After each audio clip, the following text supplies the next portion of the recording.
شروع اللہ کے نام سے جو بڑا مہربان نہایت رحم والا ہے۔ اے ایمان والو، اللہ سے ڈرو اور اس تک پہنچنے کے لیے وسیلہ تلاش کرو اور اس کے راستے میں جہاد کرو، امید ہے کہ تمہیں فلاح حاصل ہوگی۔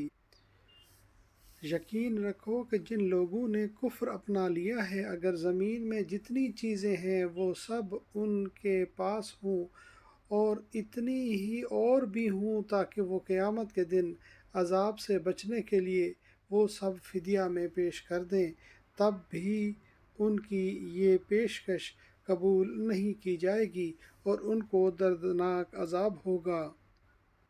اور آج کی آیت، وہ چاہیں گے کہ آگ سے نکل جائیں حالانکہ وہ اس سے نکلنے والے نہیں ہیں، اور ان کو ایسا عذاب ہوگا جو قائم رہے گا۔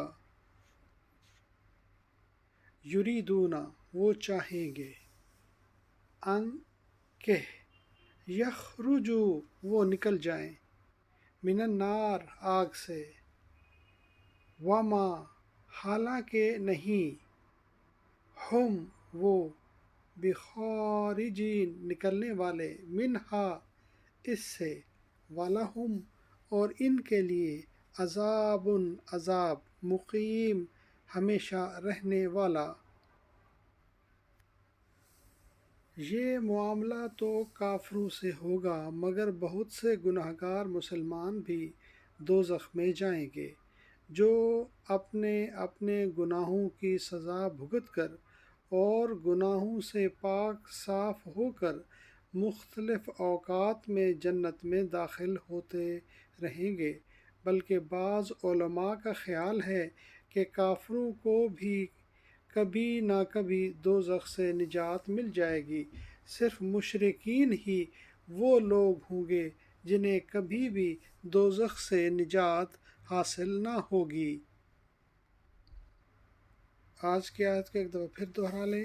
یریدون، وہ چاہیں گے، ان یخرجو، کہ وہ نکل جائیں، ان کہ یخرجو، وہ نکل جائیں، من، سے، نار، آگ، وما، اور حالانکہ نہیں، ہم، وہ، بخارجین، نکلنے والے، منہا، اس سے، ولہم، اور ان کے لیے، عذاب، عذاب، مقیم، ہمیشہ رہنے والا۔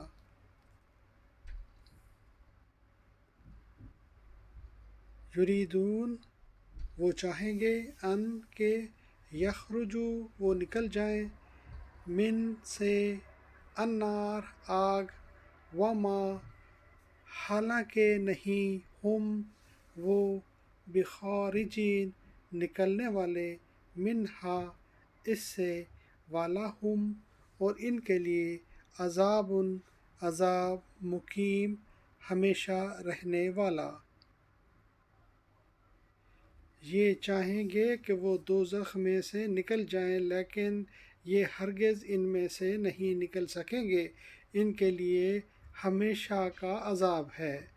یہ آیت کافروں کے حق میں ہے، کیونکہ مومنوں کو بالآخر سزا کے بعد جہنم سے نکال لیا جائے گا، جیسا کہ احادیث سے ثابت ہے۔ صدق اللہ العظیم۔ اللہم صلی وسلم علی نبینا محمد وآل محمد، رب ارحمہما کما ربیانی صغیرا، ربنا ہب لنا من ازواجنا وذریاتنا قرۃ اعین واجعلنا للمتقین اماما، آمین یا رب العالمین۔